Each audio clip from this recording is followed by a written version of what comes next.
Hi friends, welcome to Kerala சமையல். கேரளா சமையலில் நம்ம ராகி இட்லி தான் பண்ண போகிறோம். வாங்க எப்படி செய்யலான்னு பார்க்கலாம். ஃப்ரெண்ட்ஸ், நம்ம ராகி இட்லி தான் பண்ண போகிறோம். இந்த கெவுரு இருக்குது பார்த்தீங்களா, கேப்பன்னு சொல்லுவாங்க பாருங்கள். இதை வச்சு நம்ம இட்லி தான் பண்ண போகிறோம். நான் முழுசாக எடுத்திருக்கேன். இங்கே பாருங்கள், 250 கிராம் கப்பில் 2 கப்பு ராகி சேர்த்துக்கோங்க. 2 கப்பு கெவுருன்னு சொல்லுவாங்க பாருங்கள் கிராமத்துல எல்லாம். நாங்கள் கிராமம்தான். 2 கப்பு கெவுரு சேர்த்துக்கோங்க. அது கூடவே 150 கிராம் கப்பில் 1 கப்பு நான் அரிசி எடுத்துருக்கேன், இட்லி அரிசி. இங்கே பாருங்கள், நல்லா முத்து முத்தாக இருக்குது பார்த்தீங்களா. நான் இட்லி அரிசி தான் எடுத்திருக்கேன், அதை உள்ள சேர்த்து கொடுத்துக்கோங்க. அது கூடவே 125 கிராம் கப்பில் 3/4 கப் உளுந்து சேர்த்துக்கோங்க. அது கூடவே 1 டேபிள் ஸ்பூன் வெந்தயம் சேர்த்து கொடுத்துக்கோங்க. சேர்த்துட்டு இப்போது தண்ணி சேர்த்துக்கோங்க.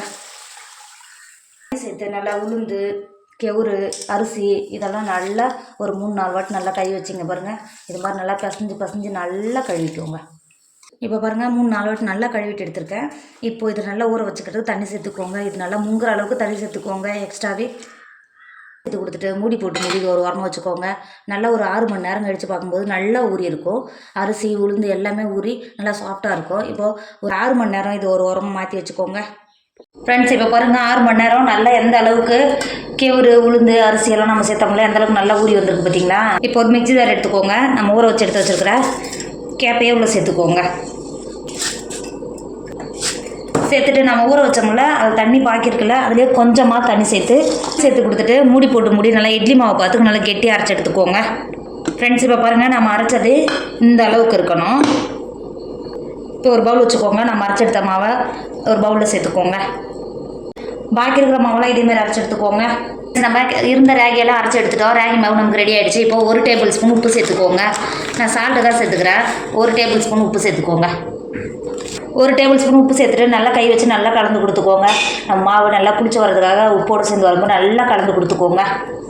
ஃப்ரெண்ட்ஸ், நம்ம கலந்து எடுத்தது இந்த அளவுக்கு இருக்கணும். உப்பு போட்டு கலந்து எடுத்ததை ஒரு மூடி இப்போ ஒரு 8 மணி நேரம் நல்லா புளிச்சு வர வரைக்கும் உரமாக மாற்றி வச்சுக்கோங்க. ஃப்ரெண்ட்ஸ், இங்கே பாருங்கள், 8 மணி நேரம் ஆகிடுச்சு. நல்லா ராகி மாவு எந்த அளவுக்கு நல்லா புளிச்சு வந்திருக்கு பார்த்தீங்களா. அங்கே பாருங்கள், எந்த அளவுக்கு நல்லா புளிச்சு எந்த அளவுக்கு நல்லா பொங்கி வந்திருக்கு பாருங்கள். நல்லா கலந்து கொடுத்துக்கோங்க. கொடுத்துட்டு இப்போ நம்ம இட்லி தான் ஊற்ற போகிறோம். இப்போ இது ஒரு வாரமாக மாற்றி வச்சுக்கோங்க. நம்ம இட்லி சுடுறதுக்கு இட்லி தட்டு தான் எடுத்திருக்கேன். இதில் 1 டேபிள் ஸ்பூன் எண்ணெய் சேர்த்து கொடுத்துக்கோங்க. சேர்த்துட்டு எல்லா குழியிலும் படுற மாதிரி நல்லா தேய்ச்சி கொடுத்துக்கோங்க. இது இருக்குது பார்த்தீங்களா.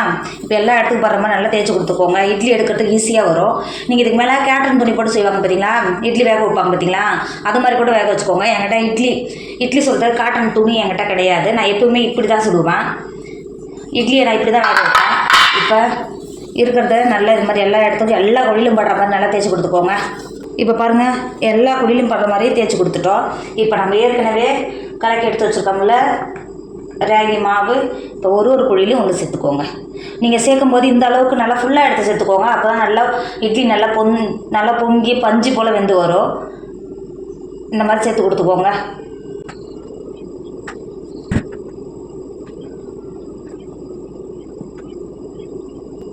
இப்போ பாருங்கள், இந்தளவுக்கு நல்லா ஈவனாக இட்லி பாத்திரத்தில் ஊற்றி வச்சுட்டோம் இட்லி மாவை. ஃப்ரெண்ட்ஸ், இப்போ இட்லி பாத்திரத்தில் தண்ணி வச்சு நல்லா கொதிக்க ஆரம்பிச்சிருச்சு. இங்கே பாருங்கள், எந்த அளவுக்கு நல்லா கொதிச்சு எவ்வளோ ஆவி வருது பார்த்தீங்களா. நம்ம எப்பயுமே எந்த இட்லி பண்ணாலோ, அரிசி இட்லி பண்ணாலோ இல்லை ராகி இட்லி பண்ணாலோ எந்த மாதிரி இட்லி வேவிச்சாலோ இது மாதிரி தண்ணி கொதிக்கணும். அப்போ தான் நாம் இறக்கி வைக்கும்போது இட்லி நல்லா பொங்கி பஞ்சு போல் வெந்து வரும். இப்போ உள்ளே இறக்கி வச்சுக்கோங்க. நம்ம ஏற்கனவே ஊற்றி எடுத்து வச்சுக்கோம்ல இட்லி பிளேட்டை உள்ளே இறக்கிக்கோங்க. இறக்கிட்டு மூடி 10 நிமிஷம் நல்லா வேக வச்சுக்கோங்க. இட்லி ரொம்ப நேரம் வேகக்கூடாது. 10 நிமிஷத்துலேயே இட்லி நல்லா வெந்து வந்துடும்.